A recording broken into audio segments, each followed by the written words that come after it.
You're listening to the Beans and Dice podcast, a podcast about how we game.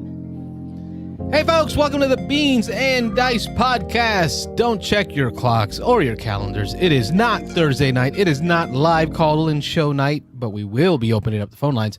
It is a Friday night, and it is the first Friday in May where myself, Carlos, and Wayne get together to talk with our friends about RPGs. And in today's episode, we bring our special guest from Ron Talks Tabletop, my man, Ron Fraser, and from Nerdyweds, our friend and gamer, William. Thank you so much for joining us tonight for the chat. The plan for you folks at home is going to be, we're going to talk to you about some of the RPGs that influenced us, that we love, that are right off our shelves to talk to you and tell you about. And then at the bottom of the hour, right around the bottom of the hour, we're going to open up the phone lines and allow you to chime in on the conversation. So for those of you that are joining live, thank you so much. Otherwise, catch us on the podcast version because I'm going to upload this as audio, or catch us on the YouTubes where you're going to be able to get the replays. And I'm going to send copies of this file over to Ron and to William for them to share with their audiences for their content. Very cool. So, gentlemen, thank you for joining us. Wayne, what's the topic for tonight? So we're talking with Ron, we have a couple of different things. I think the last time we talked a lot of D&D, and so we kind of towards the end of the show got into just the myriad of other RPG systems out there. So I think we were going to talk a little bit about like 3 of the game systems that we love that are not necessarily D&D related. I know, Carlos, you're mostly a D&D guy, so you could maybe ask questions of us as we get into the various systems. I have been into D&D, yeah, but I'm not like the expert. Right, no, but I'm saying like as far as your experience with other systems and stuff like that, very little experience with other systems. Yeah, and then I know that that Ron, if time permits or if callers want to come in and talk, there was some big news in the last week or so that we knew it was all coming. Right. Critical Role basically announced that they're going to be leaving behind D&D 5e. They're going to be moving to their own systems, and which we kind of foresaw that coming. And then also the Gloomhaven RPG, kind of really we're learning more details about that, and it's coming out, and what that might mean with the size of Gloomhaven in the board gaming industry, what that might translate to in the tabletop RPG area as well. So yeah, all of them great topics. Yeah, some good topics. So William, you want to open up the floor with some of the games that influenced you as an RPGer? I certainly would like to talk about some of these. I brought a couple games. Oh, geez. All right. It's my computer room.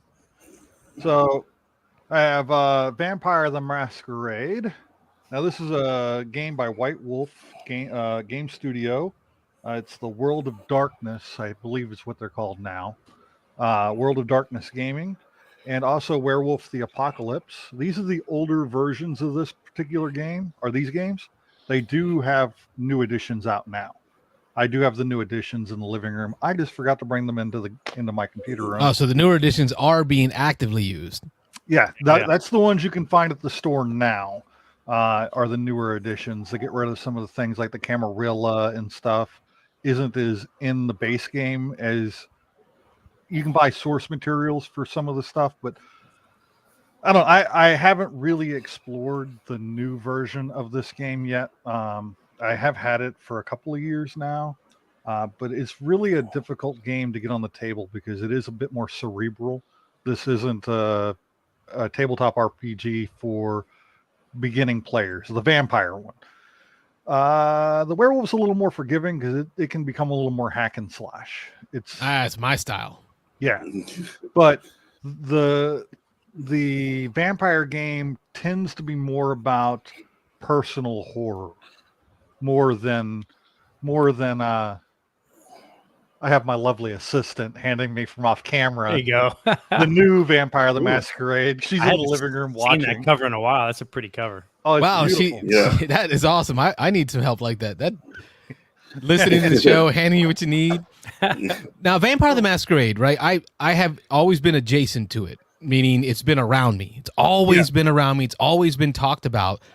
And all I know is vampire, period. That's it. Like, what's the setting? What is it about the narrative, the fiction that brings you in? Setting can be wherever you want it to be, and it's usually set in modern time. So you can bring your players into the city they currently live. as vampires within that city. There was a show came on, I think, Not one Buffy, season. right? What's that? No, Not Buffy, right? Dresden Files. No, it okay. was the it'll come to me in a minute. But they actually made a Keno, walk Vampire in the and bring it to you, the Masquerade information. TV show. They actually made a Vampire the Masquerade TV show. Also, Vampire Bloodlines. They're getting ready to come out with a new Vampire Bloodlines video game, which is Vampire the Masquerade. Right. Kindred the Embrace. Kindred the Embrace. Yeah. I was Yes. just looking it up. Yeah. Right. Yeah. And I was also going to say that even though it was not official, and I think there was some legal action against it, there was a series of movies called Underworld. Which, Yes. I was just going to ask about that. Go ahead, Ron. Yeah, which are very reminiscent of vampire games. So what are your thoughts on that, William? Oh yeah, you got the werewolves versus the vampires versus other denizens of the night.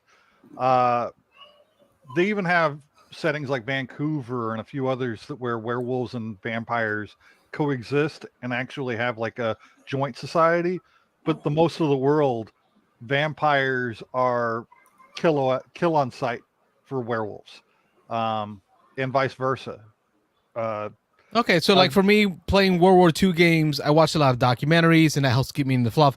Watching like Underworlds would be something that would get me into the fluff of this RPG. Yeah, you can definitely bring that in as a campaign setting in the games. But again, Vampire, the rule set tend to be more of personal horror and navigating the society of being a vampire. Yeah, the different more than chords the and- combat aspects. Yeah. And it's interesting. Like I was original. There was like the first big wave of D&D players, right? That are probably my age or even older than me. Then there was White Wolf and all of their games, the vampire games, and they came out as like a second wave, and there was a whole new generation sort of role play gamers that played those games. And for a lot of years, there was kind of like this. I don't know. I always felt like there was this kind of like Sharks versus Jets, right? With D&D players versus White Wolf players, right? And it was like, you know, the oil and vinegar. And what's interesting, that I grew up playing D&D. My wife grew up playing vampire and werewolf, and so like Romeo and Juliet. Yeah, well, no, it was interesting seeing our different takes on role playing, because White Wolf games, especially vampire, it's a lot more role playing, like ROLE. ROLE. Right. A more, you have to get into the character and you do your background, and it's a lot more. It's very rare for a character in a lot of White Wolf type games to have a happy ending, right? Yeah.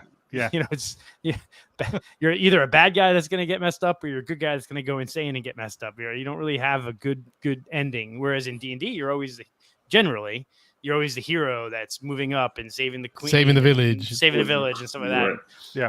And it's a very different mindset when you get into that game system. But it's good because it really stretches your ability to be a good role player, I think. Yeah. Now, moving on from vampires and werewolves, this is a great fantasy setting game. I absolutely love this game. Actually, I have another copy of it over there that's seen better days. This is Earth Dawn. It was printed by Faza Games back in the 90s.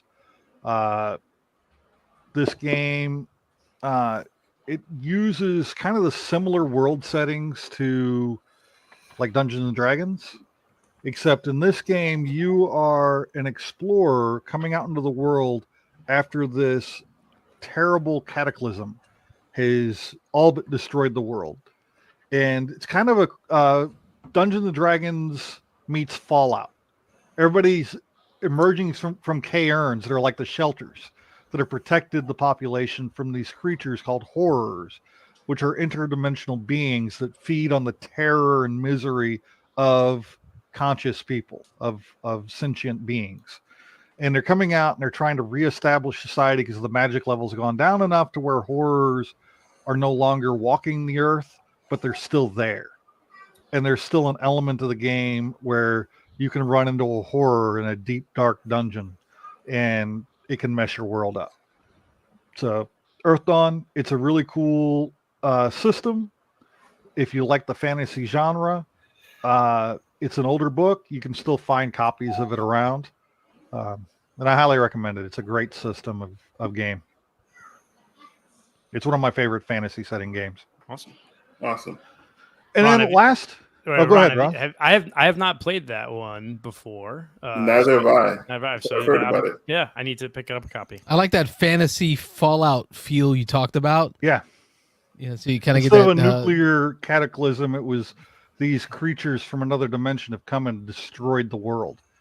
And now all these races are re-emerging into the world and recreating the societies that have been destroyed. And it's not quite safe yet. No, Right. it's not quite safe yet. No.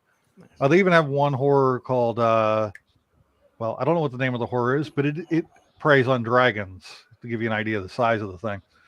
Last but not least is another FASA game. Now, with the reemergence of Battletech's coming back. I've been to game stores where they have shelves and racks full of Battletech miniatures. Show up on a Saturday or a Wednesday night at Armada, and you're going to find 3 to 4 tables with Battletech being played. So they would tell you, don't call it a comeback. They've been here for years. I played Battletech when I was a kid. This is the complement to Battletech. Battletech is what you play for your mech combat. If you want to experience what it's like to be a mech warrior outside of your mech, this is the game for you. I know the computer versions of Mech Warrior are essentially Battletech on a small scale where you are in control of a single mech on the battlefield. The tabletop RPG version of it is it's the same. You're the commander of one mech on the battlefield, but this game takes over when your character gets out of the cockpit. This is the game you play when your character exits the cockpit. You supplement it with, they have a rule set in here for playing mech combat, but you can then just switch over to the Battletech rules, Battletech miniatures to resolve Battletech combat. But yeah, this is a great way to get out of the mech. And there's so much fiction in that world. Oh my gosh. That Mech Warrior Battletech world. The espionage, the politics, the taking over of, planets, it's missing in the Battletech game because it is focused on combat. I could definitely see this giving that RPG gamer who also has the minis game the ability to kind of round it all out, all 4 corners of the world between those 2 games. Yeah, you get on YouTube and find Tex Talks Battletech. Oh man, you can he does like 2-3 hour like historical, like college lecture level histories of individual mechs, wars, and all this. It's amazing. Clans, the dude has a voice that he just commands presence. Yeah, and he's hilarious. It's all funny. So great choices, great selection. I've probably got like 4 Foot Lockers full of Mech Warrior, the HeroClix Mech Warrior stuff. In my garage, still have them. Yeah. I got tons. And of if you're like me, you probably played some of the video games that came out, like a lot of the PC games. But then also Xbox had one where it was really cool because they tried to make it where the world would change based on what clans were winning that week, right? So who had control of what area. So it really kind of tried to go out that 4 corners to let you experience more of the world, the politics of it, not just the combat. So that's a fun system. One of my highlights at Dragon Con is sometime between midnight and 2 a.m. we go and they have a Mech Warrior in the video game room where they have like life-size pods that you get. That's in. right. That's right. Yeah. That's right. And you have tank. you've got controls and the whole screens that you have to hit the buttons, and you're in a mech, and it's just big like 8-on-8 mech battle, and it, like you do that like we go like after midnight and just have tons of. It's awesome. That's because we were all born like right in time to watch Robot Jocks. Like it's. Yeah. It impressed us. The anime cartoon series that was big when we were kids, where they were in space and had the planes that turned into mechs. Robotech. There we go. Who's got the RPG? Here's the RPG for the second series of Robotech called the Sentinels. There you go. Using the same mechanics as this very popular game called Yep. Rifts. Yeah. Rifts is pretty much whatever game you want to play, whether it's Dungeons and Dragons or Cyberpunk. This game includes all of it. Robots, magic, it sure does. psychics, superheroes. And I feel like we're dealing with connoisseurs here. Like we're at like Burn's Steakhouse and they're rolling out the dessert cart, right? And they're telling you all about the different desserts and why you want to choose one or the other. Let's let that cart roll over to Ron Fraser over here. So Ron, tell the folks at home, what's your list of influential games for you in the RPG world that you want to share? So I have a couple of things to say real quick. Number one, those were great choices, William. And number two, I have none of those on my shelf, which just comes to show you just how many good games there are out there, old and new. It's absolutely amazing. So the three that I chose, quite frankly, have come out within the past 5 years of sorts. So the first one's a little small book. It's called Easy D6. It's a little indie RPG that is D6 based, done by a guy called DM Scotty. He's a well-known crafter on YouTube and decided to make a system that was easy to learn and fast to play at the table. And I absolutely love this game. As a matter of fact, although the Easy D6 book is a fantasy book, the fan community has been like doing different hacks in different genres, including Star Wars. I'm actually running a Star Wars game from a Friday night group, which we're not playing tonight because obviously I'm here. Our apologies to you, Friday night group. I'm sorry. But it's a fantastic little game, and it's really easy to learn. So you roll. And it's E as in Echo, Z as in Zulu. That's right.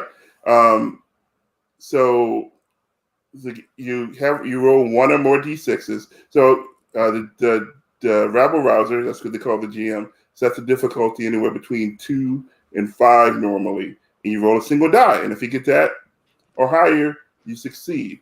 If you have an advantage, you get a boon, you get an extra die. You roll 2 dice and take the higher. In a complicated situation, you get what's called a bane. You roll 2 dice and get the lower. That should be a familiar mechanics for those familiar with the 5e. And every weapon does 1 strike. You have 3 strikes of health, and 3 strikes and you're out.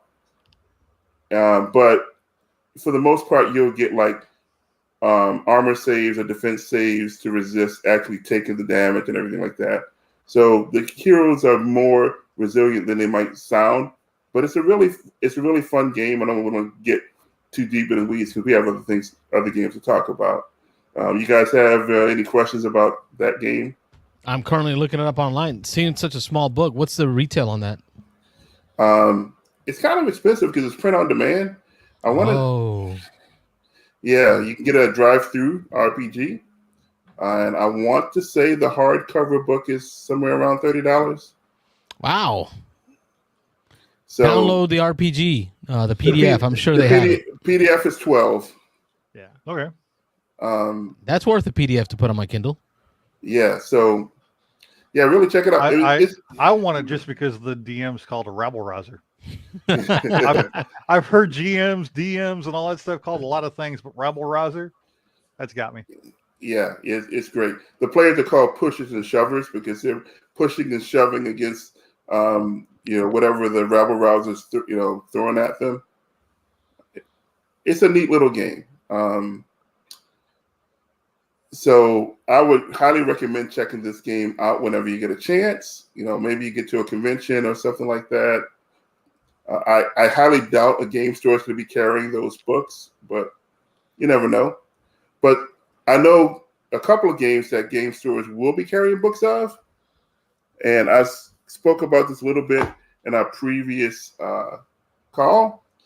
It is my favorite fantasy setting of all time, The One Ring. This is the second edition of The One Ring. and it came out a couple of years ago. I also have the special edition cover, which is which looks like basically a Red Book of West March. If you guys know what that looks like, it's a red book. And so you're playing the various races of Middle Earth. This is set somewhere between the end of The Hobbit and the beginning of the Lord of the Rings in the timeline. Because one of the things that people have issues with playing in an IP world is like, well, what do I do? We already have Gandalf and Aragorn and Elrond and all those folks. Well, the thing is that there's this 60 to 70 year gap between the wars, between the Hobbit and the Lord of the Rings, where there's some historical details sketched out, but there's a lot of space to play. And so that's where you play. You might play in the Wilderland, Mirkwood or what have you.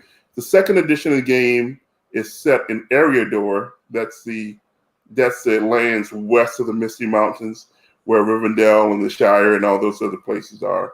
And honestly, there's a lots of points of light is what the setting can be best described as. You got your settlement here or there, but there's not these super large cities or what have you, like Minas Tirith, right? Minas Tirith is the big city.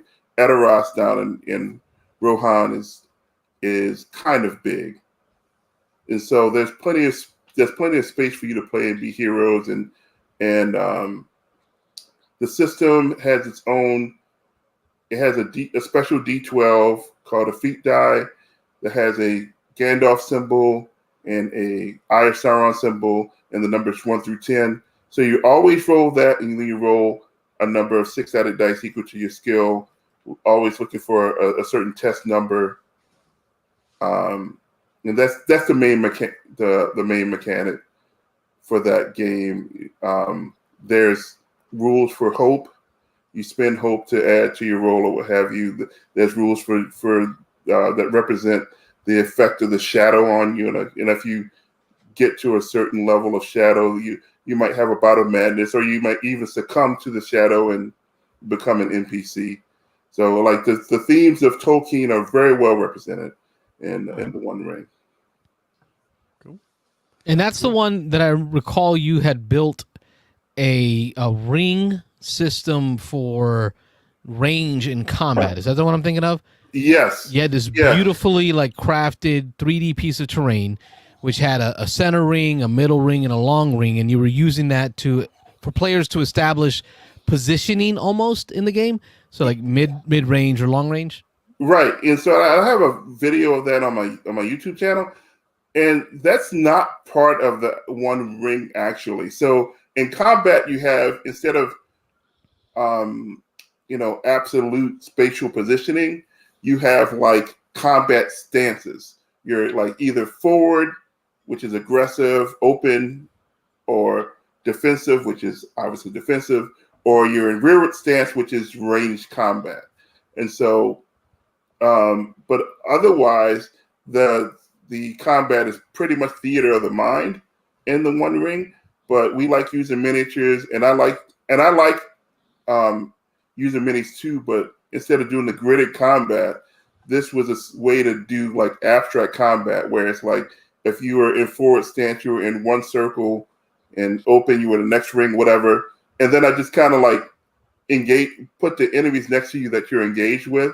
And so as that changed, instead of saying moving heroes from here to here, you can kind of move the monsters, you might move the enemies around, or you might move the characters around, based on the different stances that they were in. It worked out pretty well. You still move things around, and you don't count squares. So it was the best of both. It wasn't tactical. Yeah. All right. Well, good call out. War of the Ring. That was your second call out. Yeah. So the third book, it just came out earlier this year, backed by Kickstarter. And I mentioned, pardon the shaking camera, I mentioned in the Discord earlier today that I didn't have a physical copy of the book. But guess what arrived like 2 hours before the live stream? This is Everyday Heroes. Okay. Nice. This game looks very familiar to. It does look very familiar. Yeah. So this is a special edition of the book. This is a spiritual successor of D20 Modern. But it's 5e mechanics. Nice. The design team comprised of folks that actually worked on D20 Modern. Okay. So you have the same sensibilities. So, but with 5e mechanics instead of 3rd edition D&D mechanics, it only goes up to level 10, which I'm totally fine with.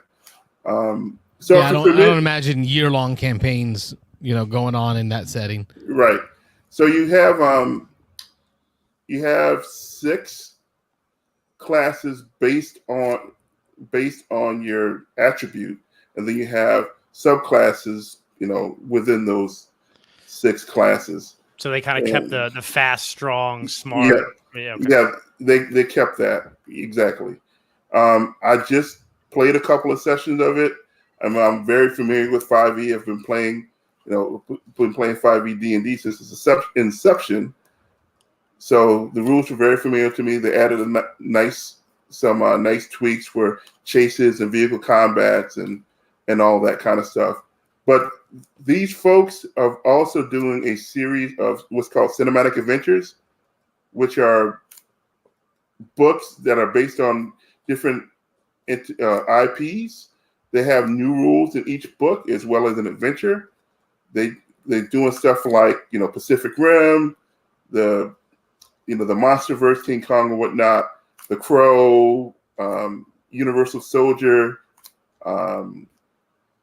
Escape from New York, all kinds of stuff. So it's a fantastic game. Who publishes this? It's called Evil Genius Productions. Okay. It's going on my wish list for Father's Day, Christmas. I don't know. It's going on one of them. Yeah. So Carlos, you just gotten back in playing 5e D&D. Like the rules will feel very familiar to you, and the theme of the game feel very familiar to you. Give it a chance. Love it. I like that it's a 5e version of that. Yeah, I thoroughly enjoyed the modern role-playing system because it opened a whole new ball of wax. You didn't have to learn a new system. You get to bring D&D in, and you got guns and rifles and superpowers. Yeah. That was that. Well, I'll do my second game first as we get into mine because it kind of goes into that a little bit. Yeah. So that's good. Yeah, I got to look to get that. Yeah. So those were my 3 games. Awesome. So I'm gonna jump into my 3, and I'm gonna. So my second game that I was gonna talk about, I was gonna say was a system that I'm just gonna highlight a couple of games that I play in, and I was gonna talk about the D20 system being one of my favorite games because it took a rule set that everybody knew, because everyone pretty much knew Pathfinder D&D 3E, right? And so anything with a D20 logo on it, the D20 system, you could then pretty much pick up, and you knew feats and spells and hit points and armor class and things like that. So the 2 games that I really loved in the D20 system, number 1 was Spycraft, and there's I don't know 15 or 20 books on Spycraft. Awesome. Yeah. And it's you want to play Tom Clancy, you want Rainbow Six, you want to play Bourne, you want to play James Bond, you want to be the CIA, Cold War, whatever you want to do, Spycraft, right? So it's just got all the rules for car chases and espionage and technology and so but it's grounded, and you can go crazy fantastical with it, or you can just be grounded in real, real time. So I remember playing the James Bond RPG system way back from when it came out, like the 70s, early 80s. But this was when it came out. The Spycraft came out D20. I'm like, oh man, that's just right up my alley. I love that kind of stuff. I love that espionage and diplomacy and those kind of that genre of movies and reading. So this, Spycraft was definitely, when it came out in D20, picked it all up. And similarly to that, the other one would be the Stargate RPG, which was a D20 system RPG. I was a huge Stargate fan, and when they announced the Stargate RPG, I was on there for AEG forums. And oh my God, I have never posted as many things in a forum in my entire life than I probably did in the Stargate RPG forums, because I was a huge fanatic of the show. People were asking questions, and I was on there like thousands of posts, asking questions and running stuff. And I ran Stargate RPG for a lot of years, and it was a lot of fun. So the D20 system I love, because like William said, the D20 modern, it allowed you to take the simple, not simple, but the rule set that everyone knew, because we all played D&D, and go, hey, now we're going to play in Stargate world. Now we're going to play in, CIA. Now we're going to play whatever, so it really opened up sort of a lot of things. The other one I'll talk about is actually the first role-playing system that I played consistently other than D&D when I was a lot younger in my other years, and that's Alternity, which is a TSR's sci-fi setting. So kind of like how Pathfinder has Starfinder, right? Yep. D&D in the late 90s maybe came out with Alternity. Yeah. And what I loved about this was it hit all of the sci-fi tropes that Star Wars or Star Trek or Dune or Babylon 5 or basically any kind of like that sci-fi theme, but it was a new world that didn't rely on pre-existing story.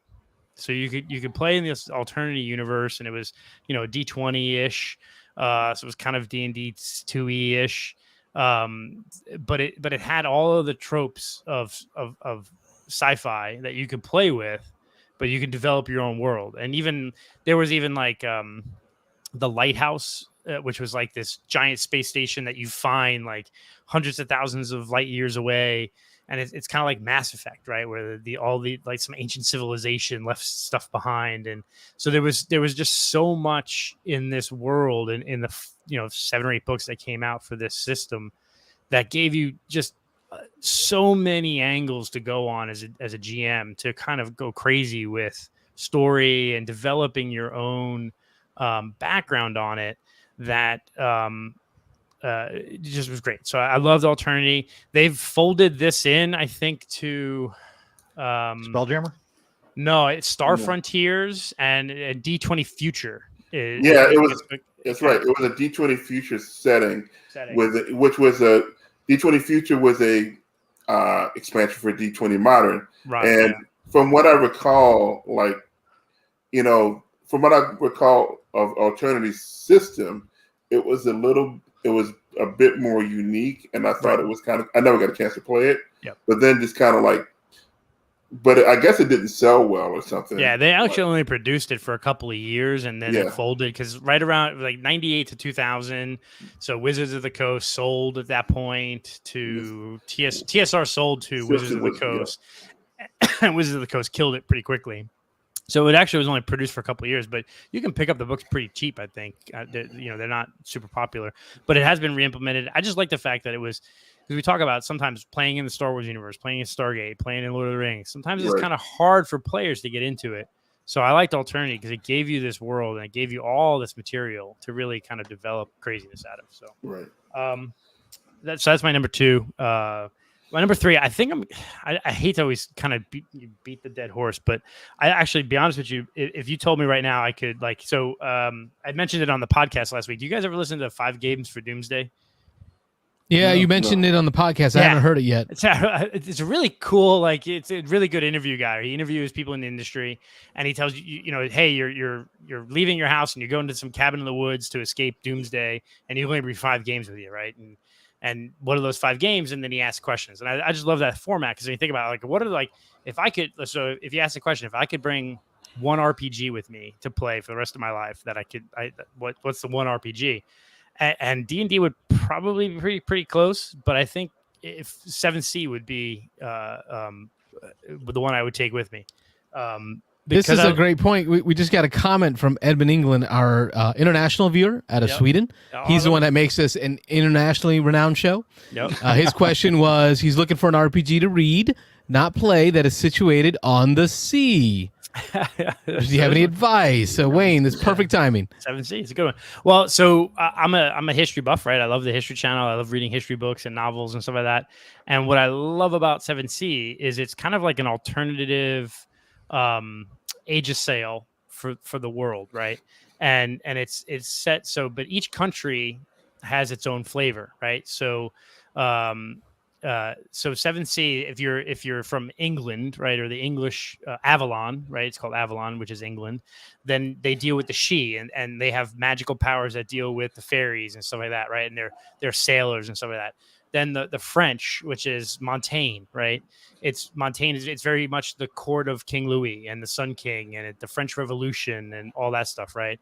And then Germany, which would be, oh my God, my brain's going to freeze. I forget what they call Germany. But so each country has their own thing, but like Germany is very much Reformation Germany, right?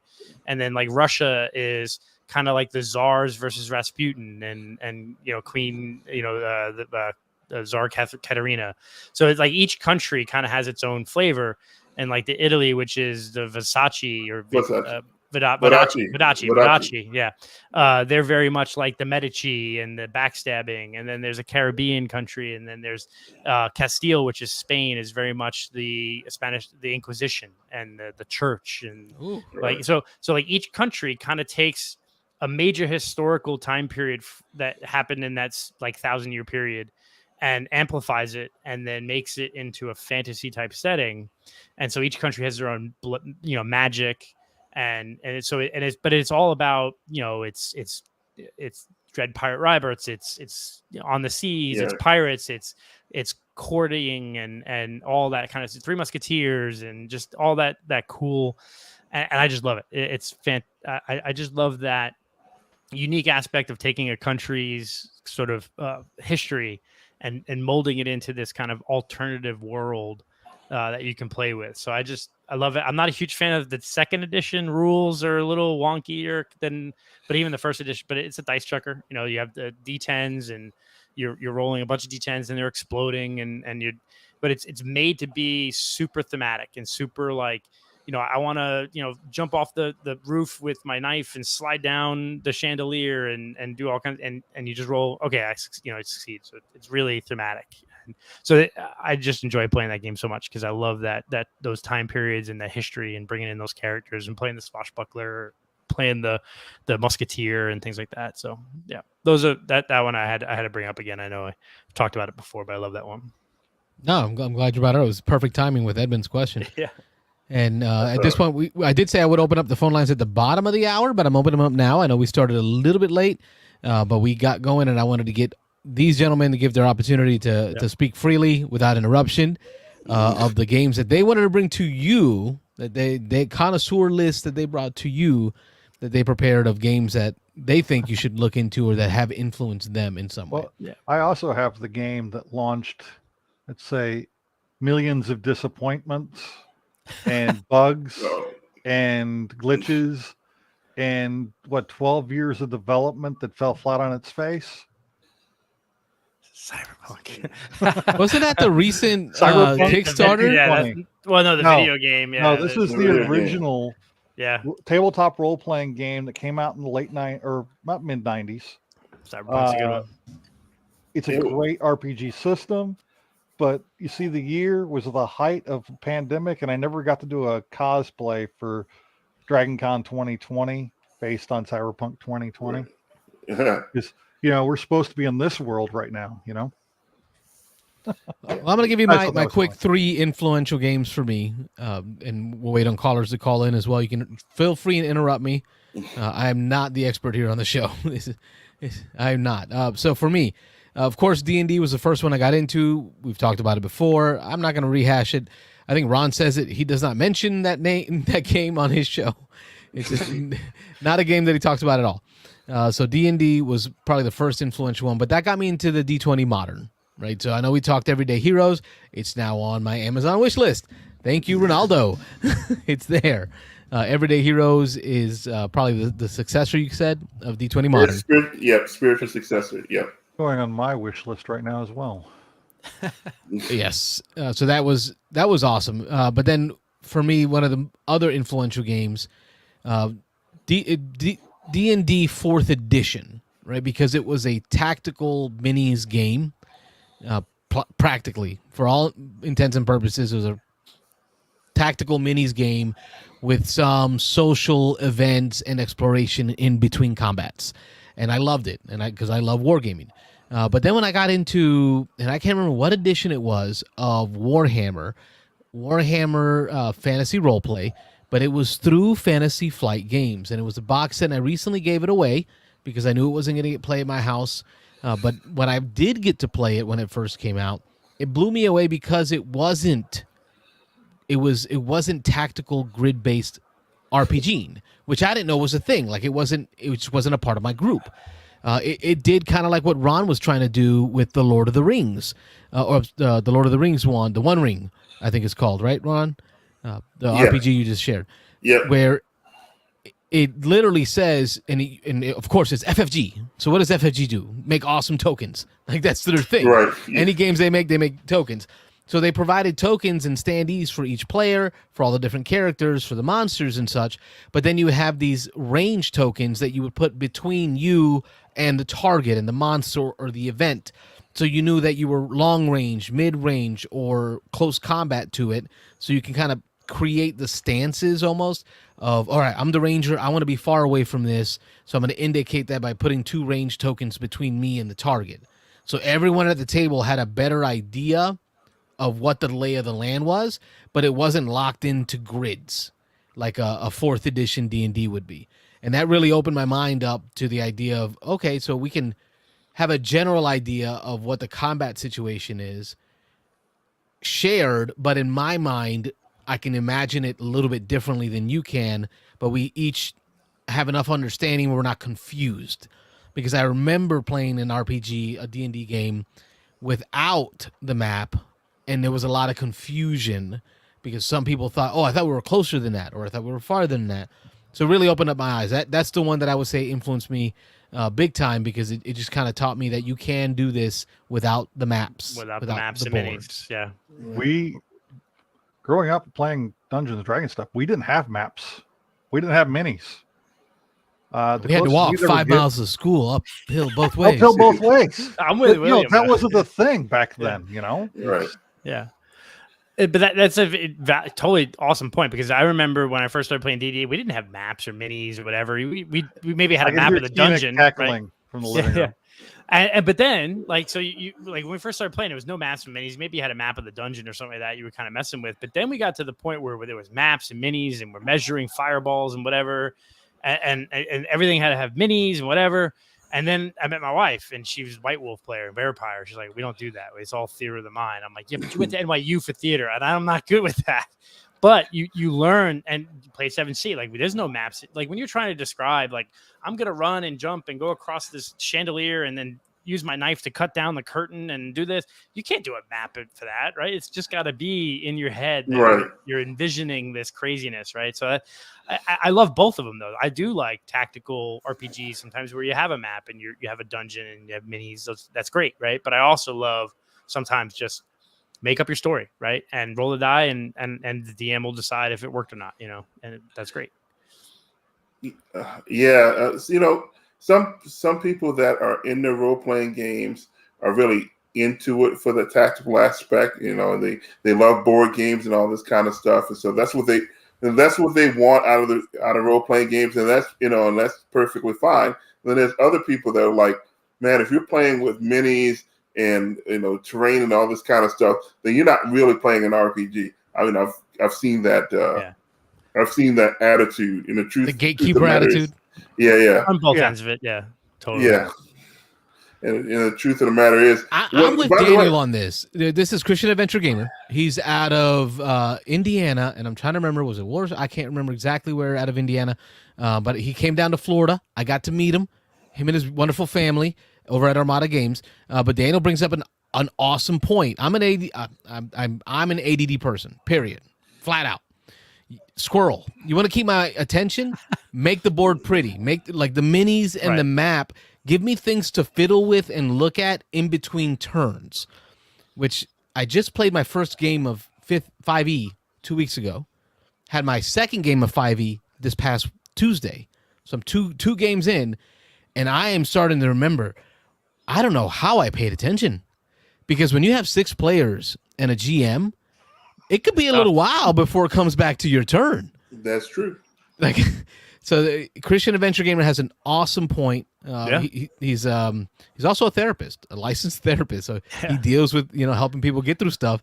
He's right. It helps with keeping attention. And I would say that's, as much as as good as I might be at theater of the mind and just describing things and playing without the maps and minis, similarly, like during the pandemic, we had friends and family that moved away or whatever. And so we tried to play RPGs via Zoom.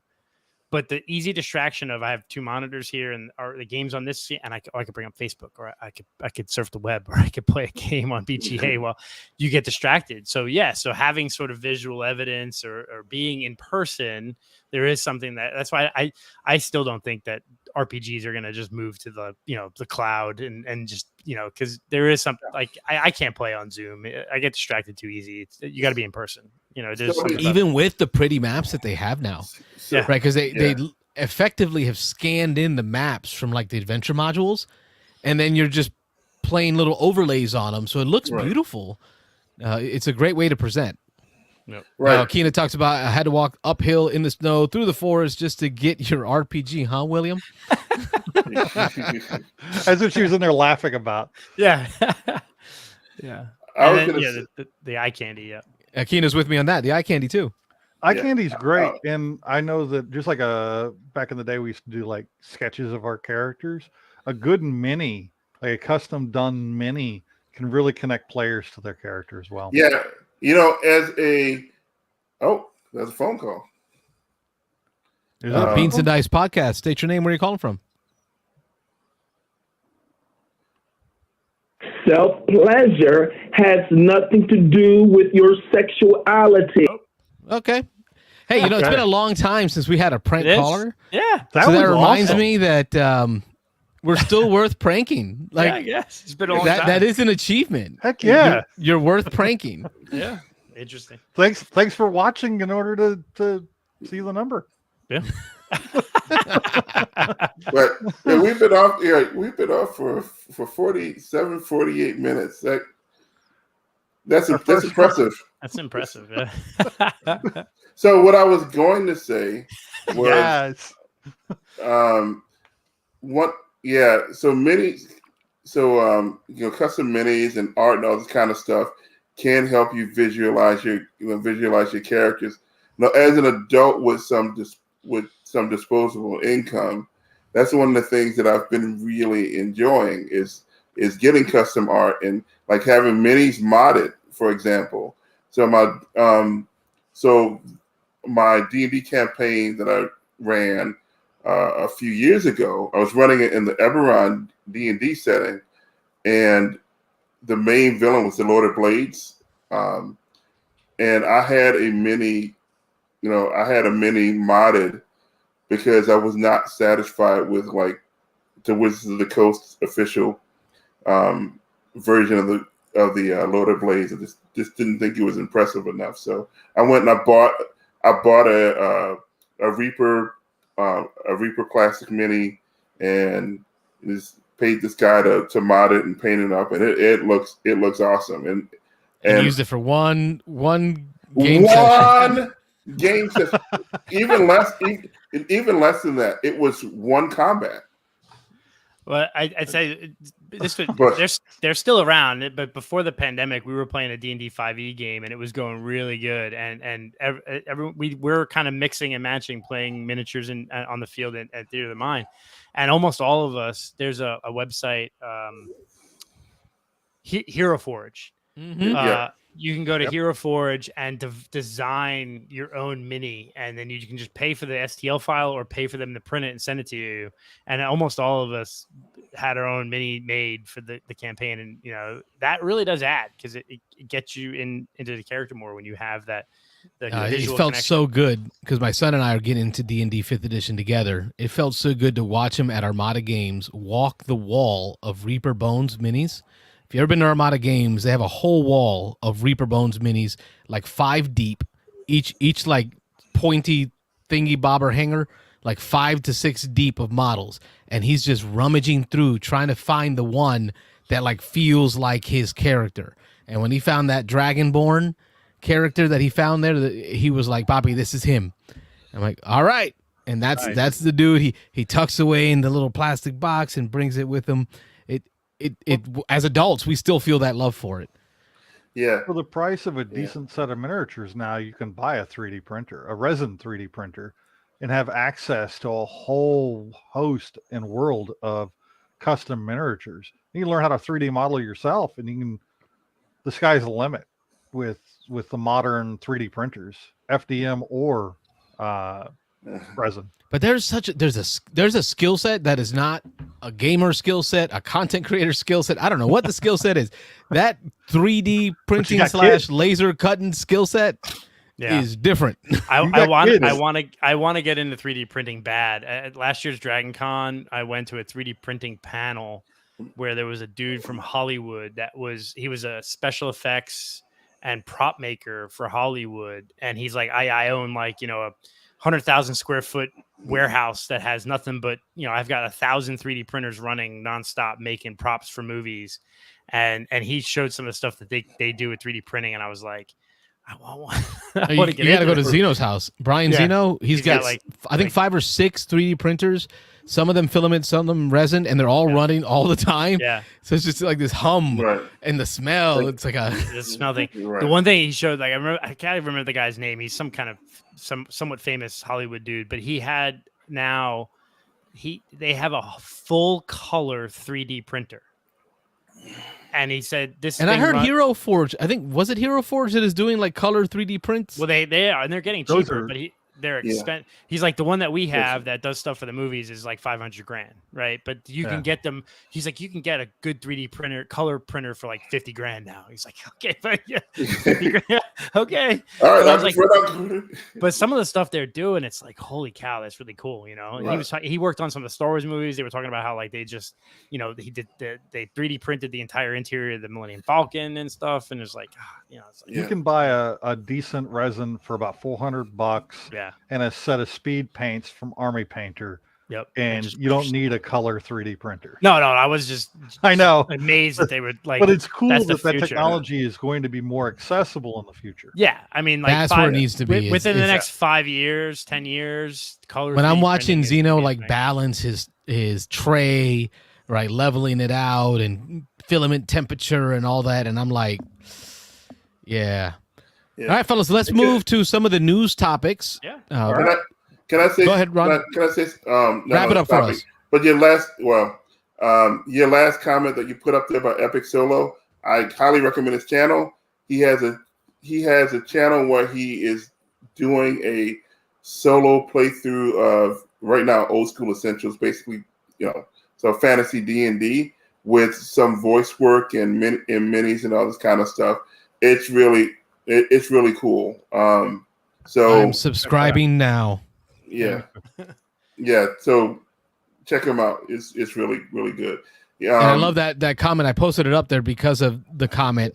The idea of mixing the two styles, the theater of the mind, as well as the miniature, is going to be able to provide Wayne and his wife what they want, and then Carlos with what he wants. Like I get a little tactical mini joy at a flanking stuff, and then Wayne's wife can do the New York theater school type stuff, all in the same place.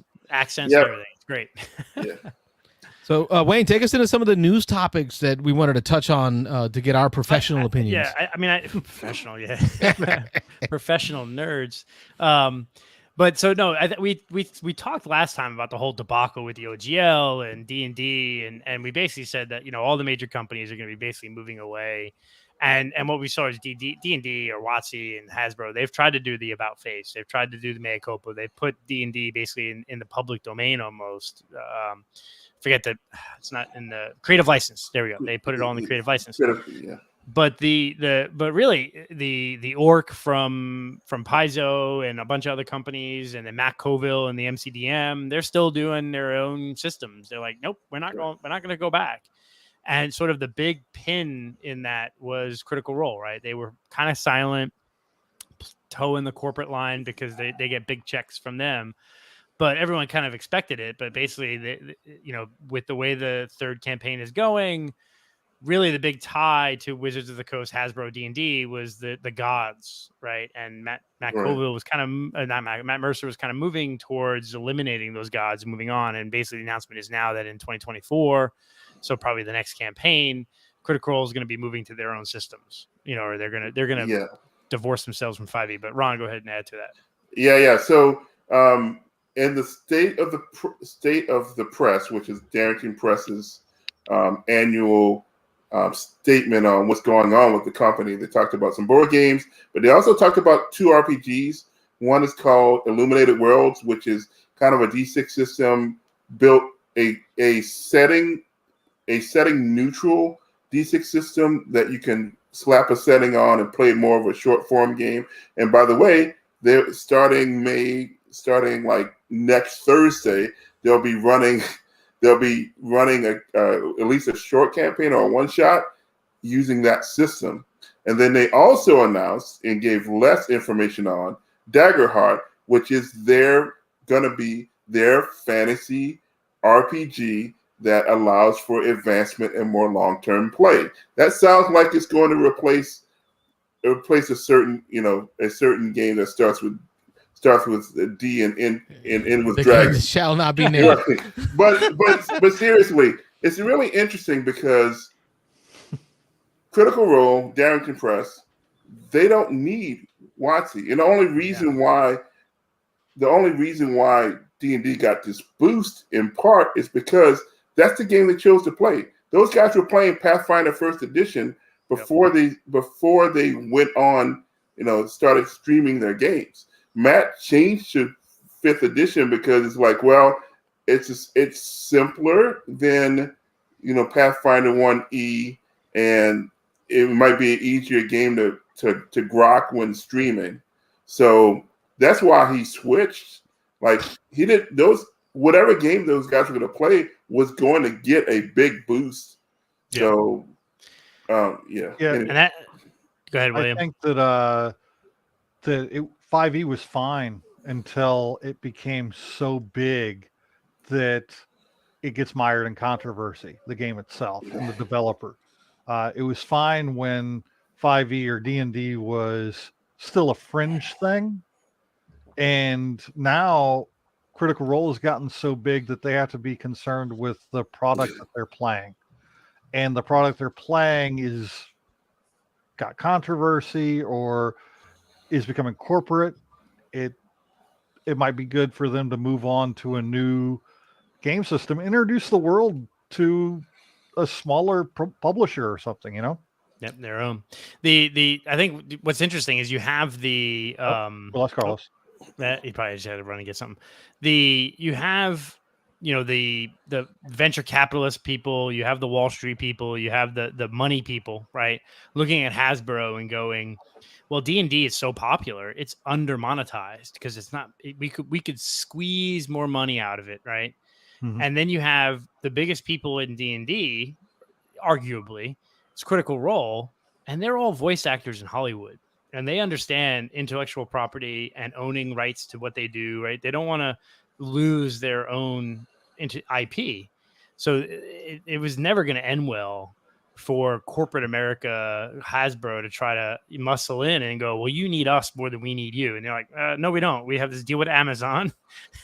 We have our own publishing company now. And our people are going to follow us, whatever game system we play. We could be playing, a D6 system and everyone else, patty cake. And they're still going to watch us because we're voice actors and they're following us for the story, right? Because let's give it a bit. No one's going to die in a Critical Role campaign, really, unless it's part of the story and it's all worked out. I kind of believe that it's a little scripted. I know there's some controversy, is it scripted or not? But I mean, did we ever really fear that any members of the party are going to die in a game session unless it's kind of meaningful to the story? Yeah. But I'm fine with that because if I watch Critical Role, I'm watching for the story. I'm not watching for the game mechanics and gameplay. Yeah. Since we're more on Critical Role, it's a business for them. It's a show. Yeah. And so I think that they are playing a little bit. I think it's actually a little bit less scripted than maybe you might believe, because because there are ways to find to get people back from the dead or what have you, and Matt Mercer has done that. Yeah. But the point of the matter is, right? It is a business. It is a show for them. So it's like the system like it doesn't matter, like ultimately. So not at all. And if they can create a system that they own, they own Darrington Press. Yeah. So now they're going to make all the money. A couple of years ago, Twitch got hacked, right? And some of the quarterly financials got released online. And in one quarter from 2 years ago, the Twitch paid Critical Role, Darrington Press, like $25 million or like $20 million plus for a quarter. So that means they were doing that 4 times a year, guys, quarter, right? So, I mean, they're making money like crazy. And so that's off of Twitch and then YouTube, right? So they're making that. Now, granted, they have high production value. They have a studio space. They're paying, videographer. They have a lot of overhead, a lot of staff and everything like that. But it's still, they're the biggest name on Twitch pretty much, and probably, pretty big on YouTube too. But now they can turn around and go, well, not only are we going to make all that money, but now anyone who wants to buy, like all the people who loved Critical Role are going out and buying D&D books. Well, now instead of buying D&D books, they're buying Darrington Press books. I've got the Critical Role cookbook. Yeah. In my kitchen. Yeah. It's a cookbook based on stuff that they eat during their campaigns. Officially licensed Critical Role cookbook put out by whoever it's put out by. I don't remember who published it. So that's, I think it's going to be interesting to see what happens over the next 2 years when MCDM and Paizo and Carrington Press, they all start coming out with their own systems that are not D&D 5e. Yeah, but I still think D&D is just gonna truck on, because it will. There's so much momentum built, and that's fine. I got rid of just about all of my 5e books, but I gave them to a scout troop because I have no ill will with the game. The game is it's a decent game. Of course, I mean I like it. I showed you every no day. Need to burn it. Yeah. I mean, D&D is here to stay, right? It's not going to go away. There's still 80% of the business or more probably, but there's always been peaks. So when White Wolf came out, White Wolf gave D&D a run for their money for a number of years. D&D will never die. But I'll tell you what, the Adventure League system is really starting to interest me, and I can see how they get repeat business just from that organized play system. Mm-hmm. It is a game within a game. There's a small rule book that you print out online that talks about how to track your plays, Adventure League plays, at official Adventure League events. Yes. You're gonna write down a code when you complete the adventure for the adventure you completed. Depending on how it went, you're going to gain magic weapons that you have access to in future games. So you show up to another Adventure League, maybe in a different city, maybe a different game group, and you have your magic weapon. They're going to ask you, where'd you get it? And that's where you pull out the WotC code to say, here's the adventure I played that got me this magic. We just got our first magic hammer, my son and I. And we're both because my son got a 2-pack of his Dragonborn, because it came in 2-pack. One had a sword, which is like him, but now he's got a magic hammer.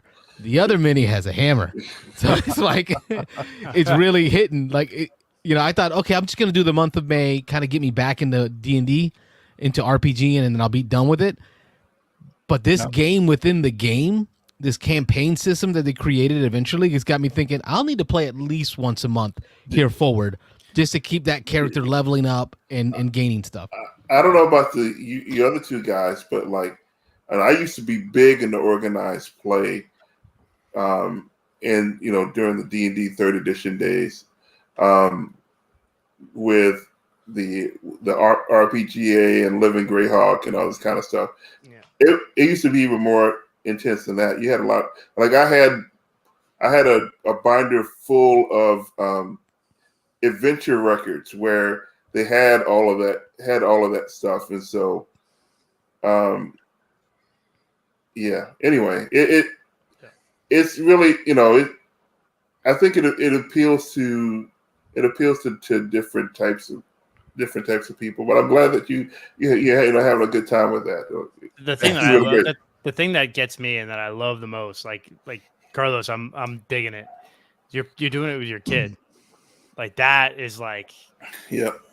That I can't wait. I mean, my kid's 9, so maybe in the, it's really borderline. Like, and it's I like the DM came up to me and said, "Hey, we're gonna broach these topics today." Yeah, which I like. And that was so cool because Yeah. the DM pulled me aside. We were just about to start. We were getting started. Narratives were being played, and then he looks at me, and he goes, "Come here." So we go around the corner at Armada Games, and he says, "Hey, we're gonna hit these topics. I just want to make sure they're cool with you. I know you got your boy."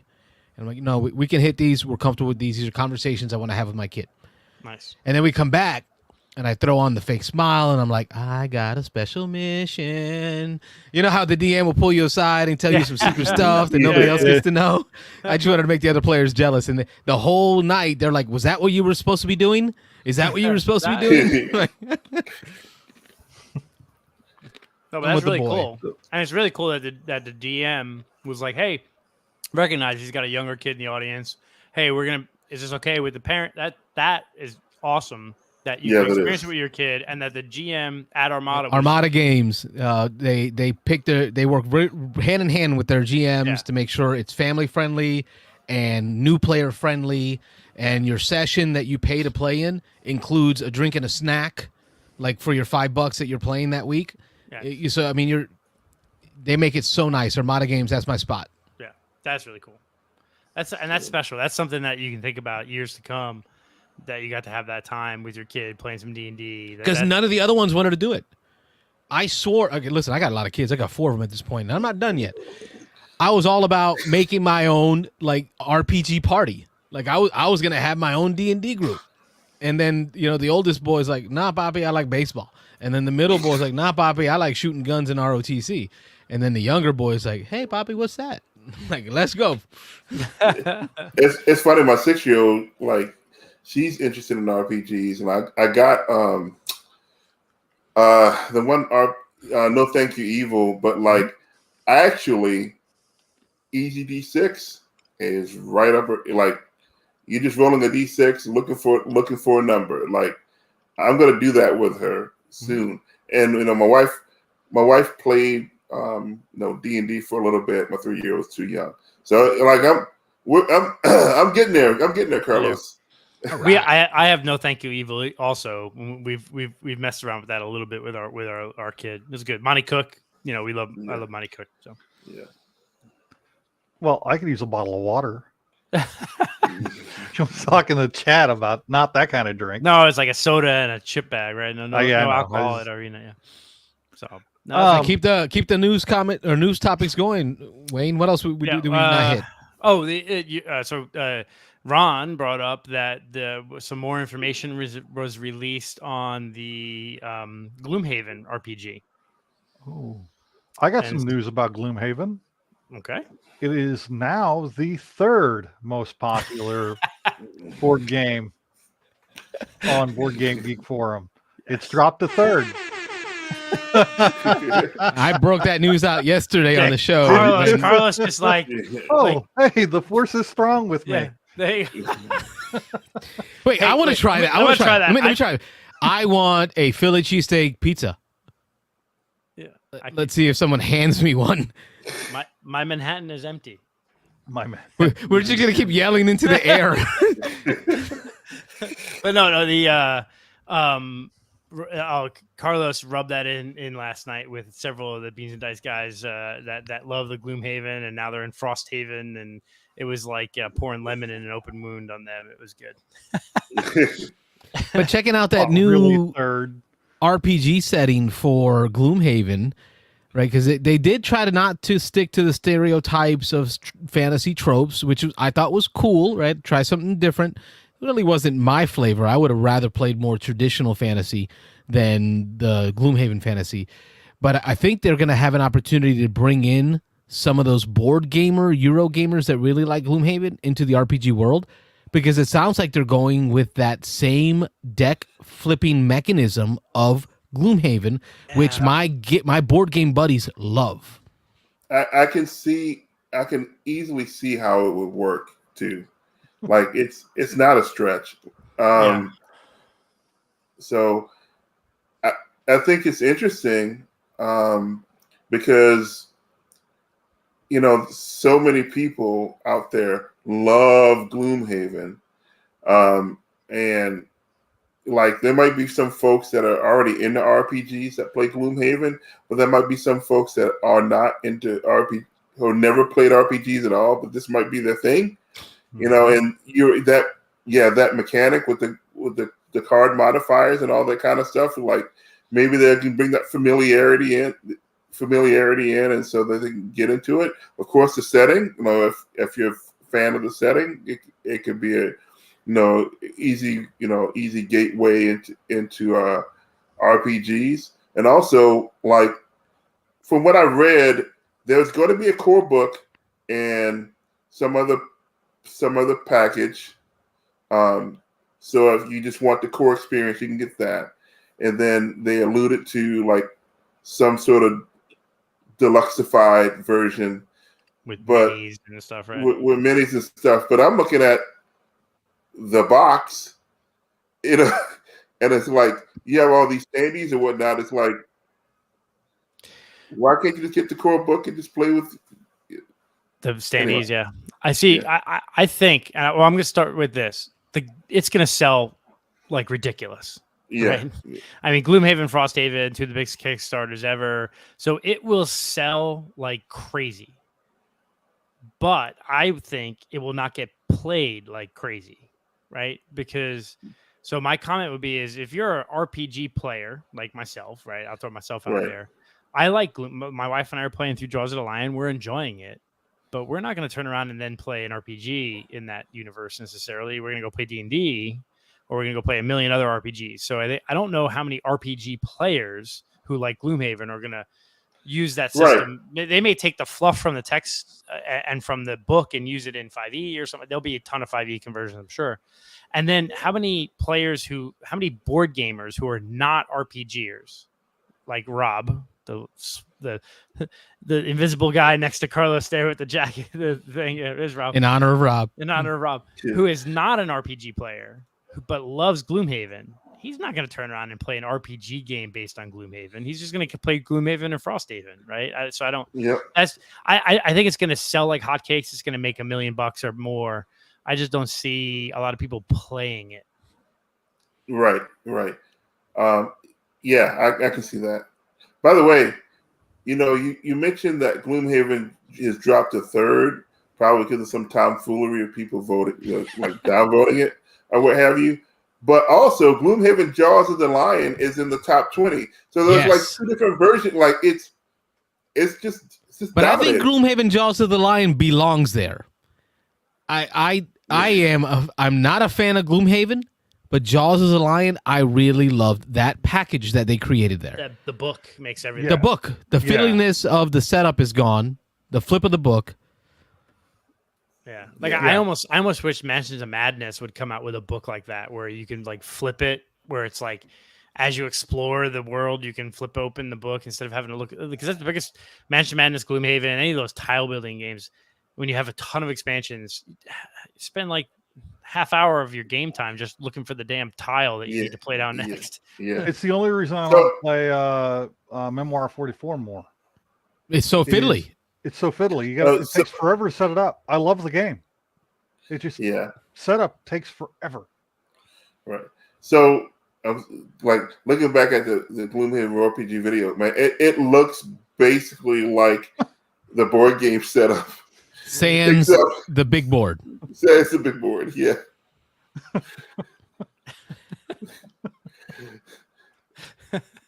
Yeah, I can't get her to touch it. The Jaws of the Lion is pretty good. Kina, let me say, Jaws of the Lion. You should call in. I hated Gloomhaven. Hated it. But Jaws of the Lion, we played 5 episodes on this channel. You can go back and watch them, and you can see how much fun I had there. It had a progression using the what do you call it, the cards, right? Which was the hardest part to grok. Right. Was the top down card system.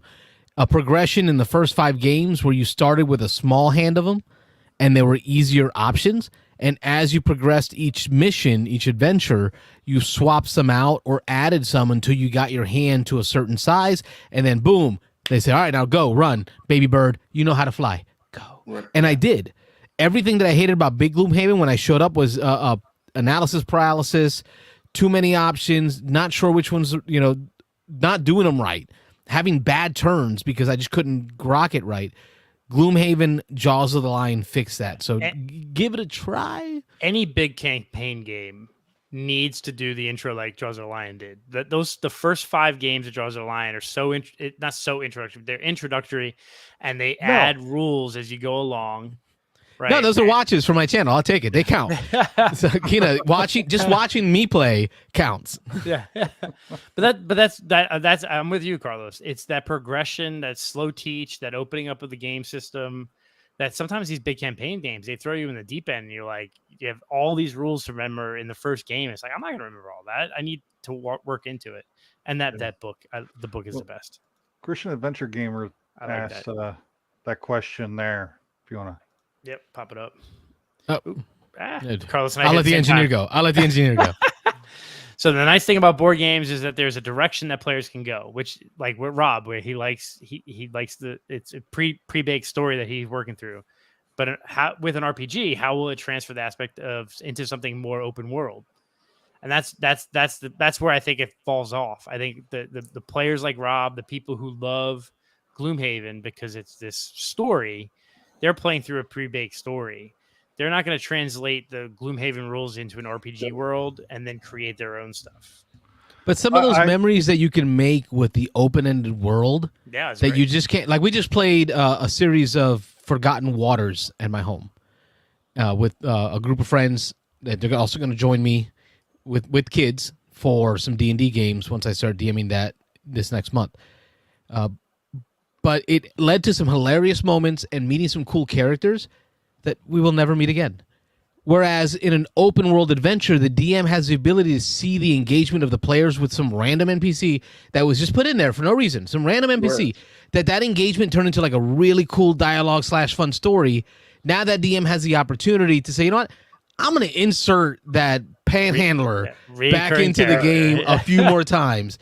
You see, like, you can't get that, right? Daniel knows it. He plays RPGs too. You can't get that. And I think that benefit is worth the try. I might be the only one who's an Avatar: The Last Airbender fan, but if you ever watch Avatar: The Last Airbender, there's like this cabbage salesman, right? That like shows up in the first episode or so, and then throughout the entire series, randomly at other places all around the world, this cabbage salesman shows up again. You're like, how is this guy here? Like, but that's what happens in an RPG world when you get the NPC that the players connect with.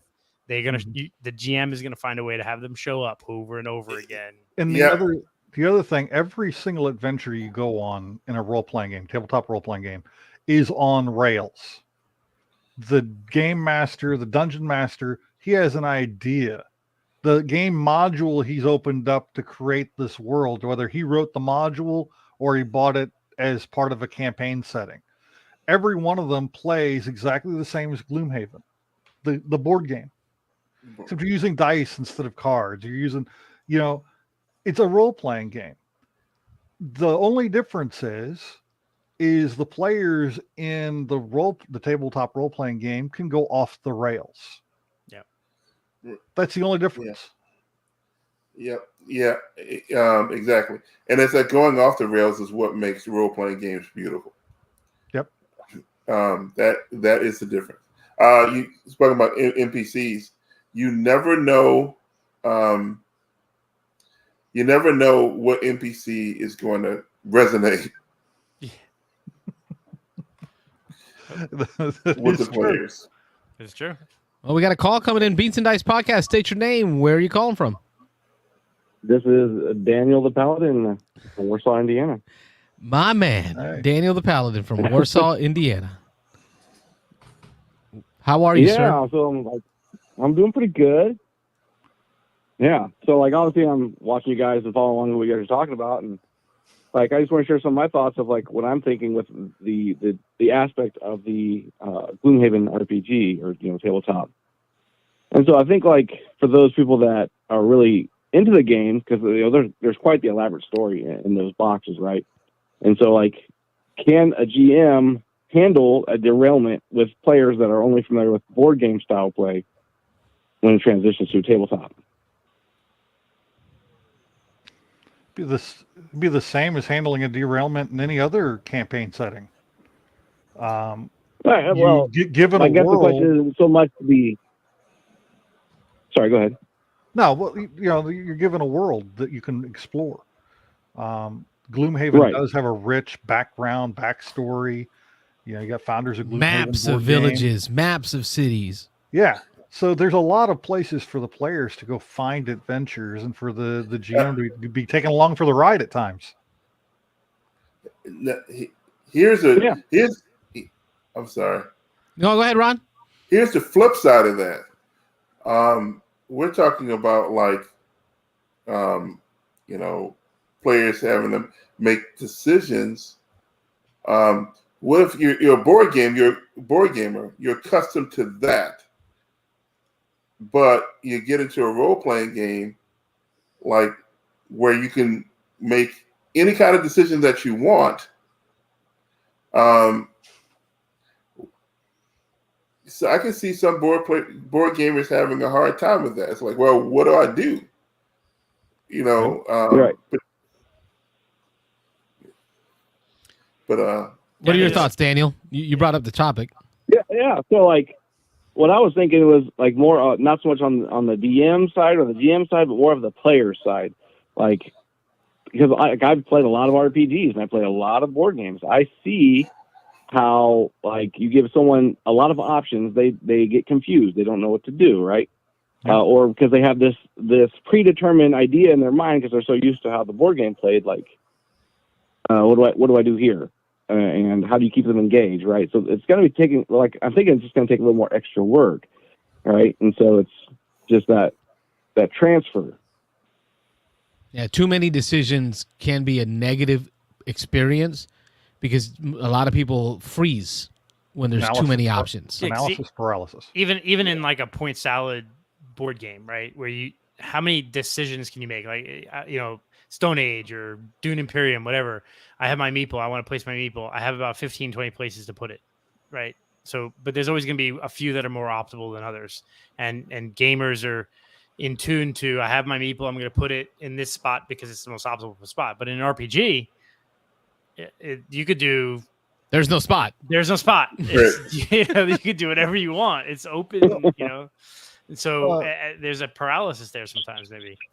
I think the worst question a DM can ask brand new players is they give you your setting, they tell you you're in the bar and there's all this stuff going on, and they look at you and say, what do you do?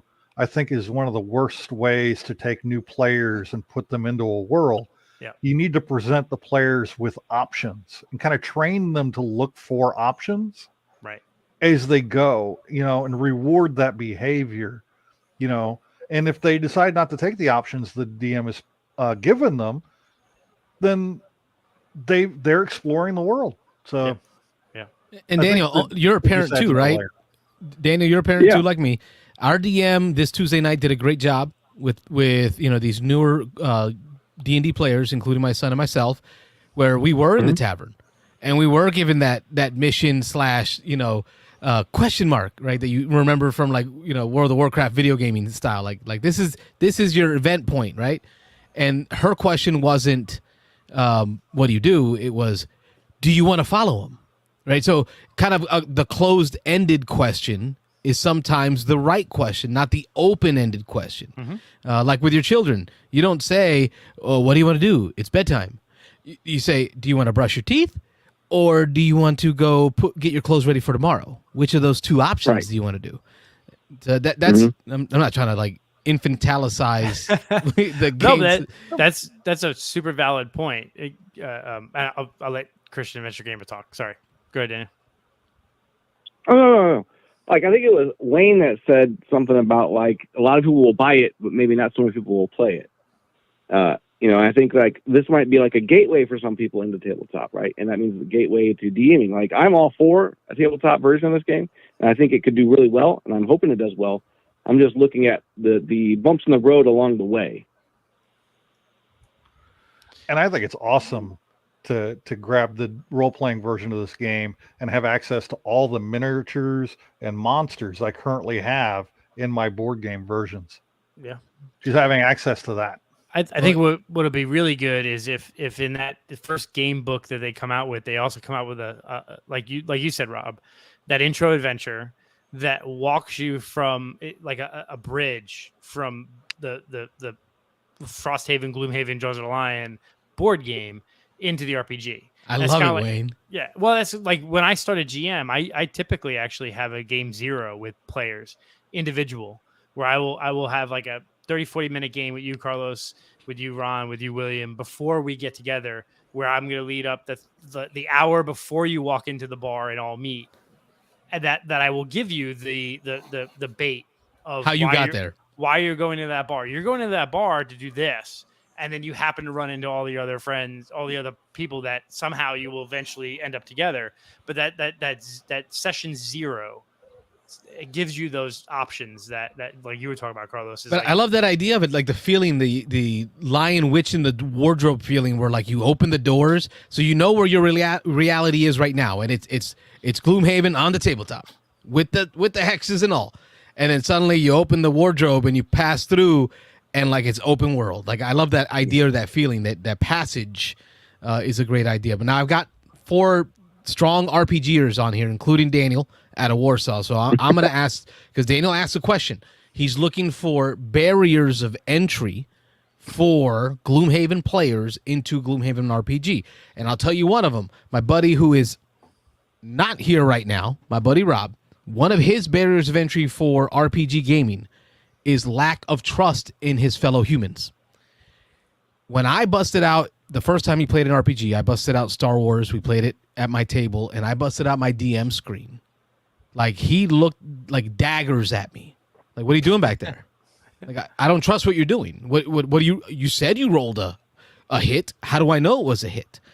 How have y'all overcome that obstacle? And Danny, I'll let you go first. Where you have a player who is used to playing the player versus player or player versus game, and now you're the friend, the cooperative leader in the game, but doesn't trust you. How have you dealt with that, gentlemen? Start with Daniel.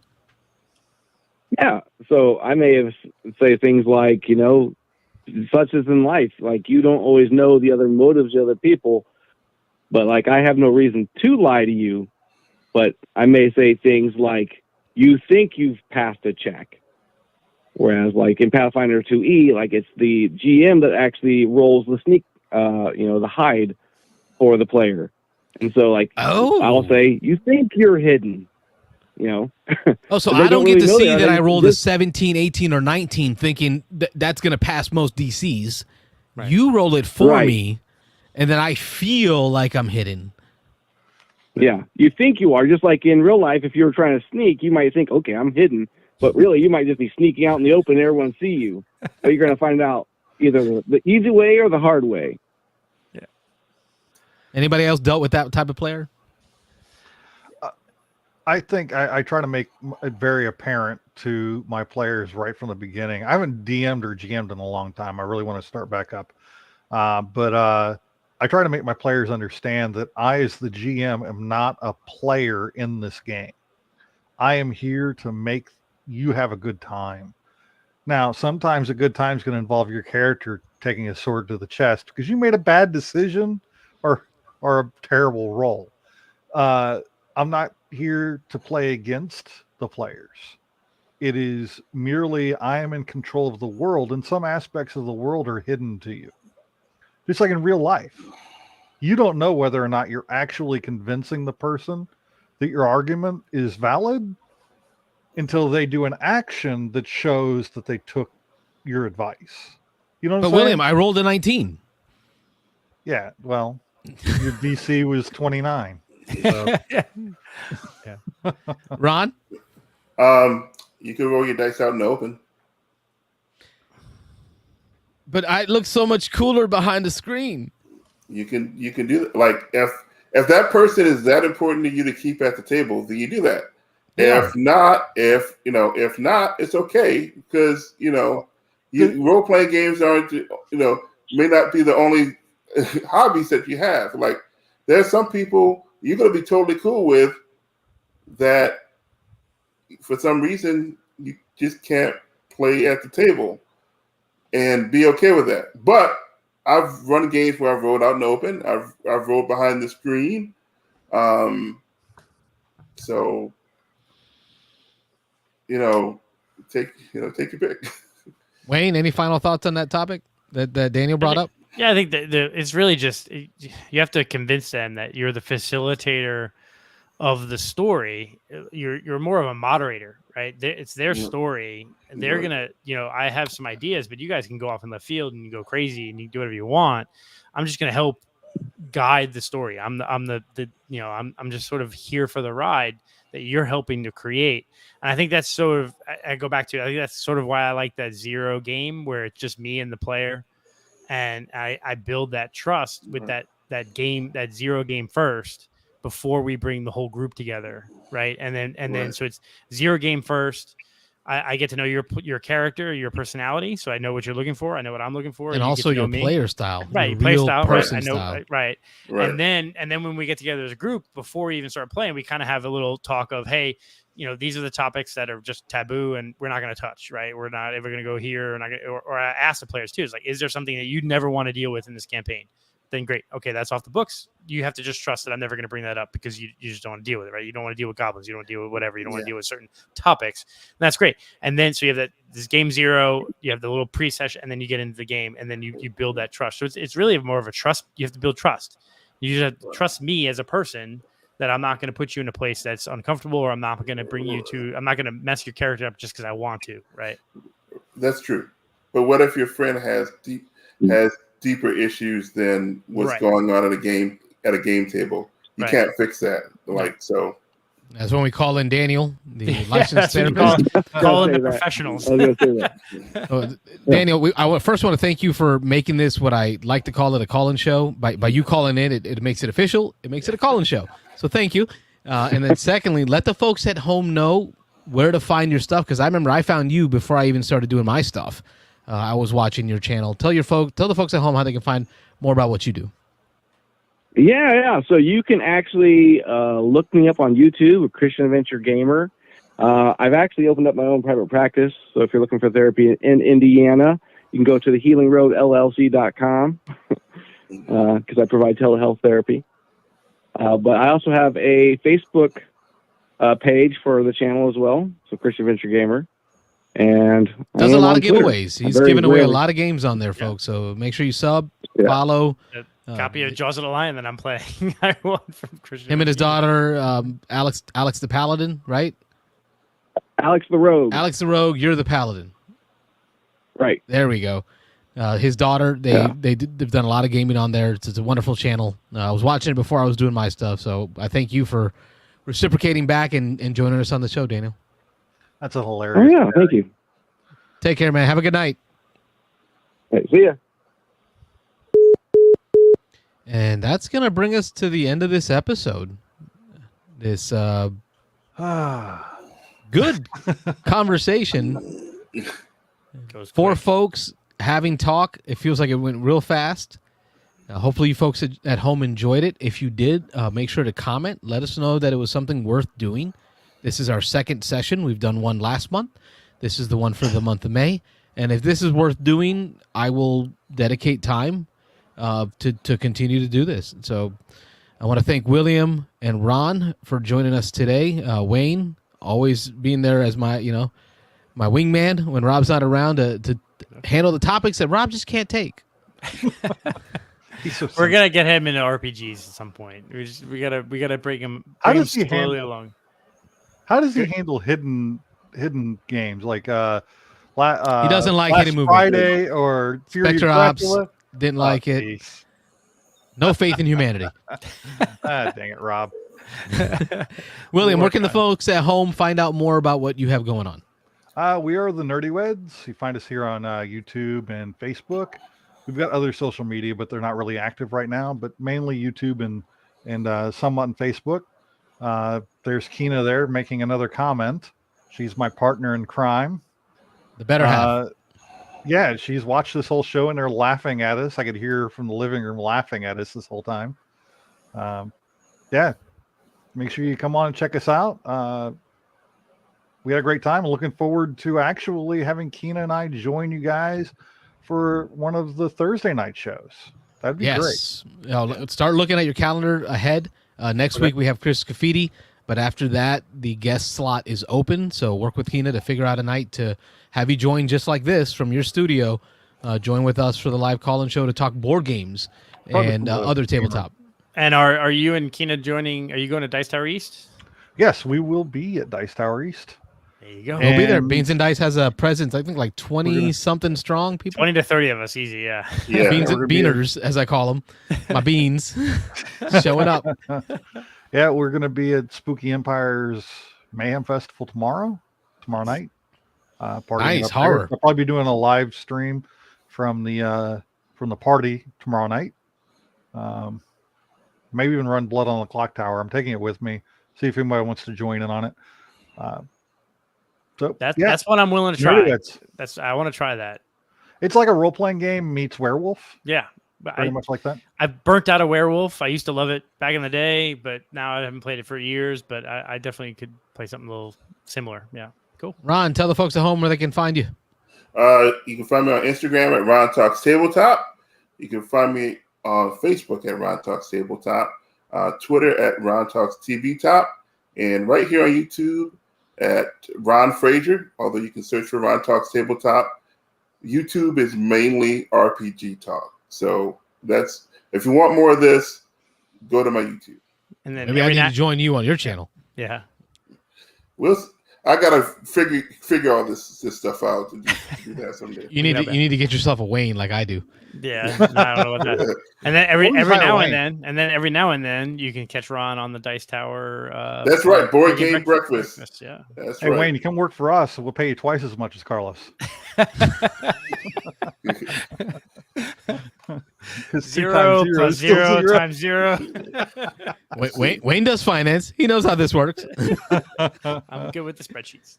All right, folks. We appreciate you sticking around all the way to the end. We thank you. Have a good night, everybody.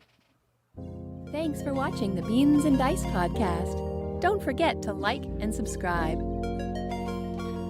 Thursday night's live call-in show. Make sure you join us every Thursday night for more shenanigans. Good night, everybody.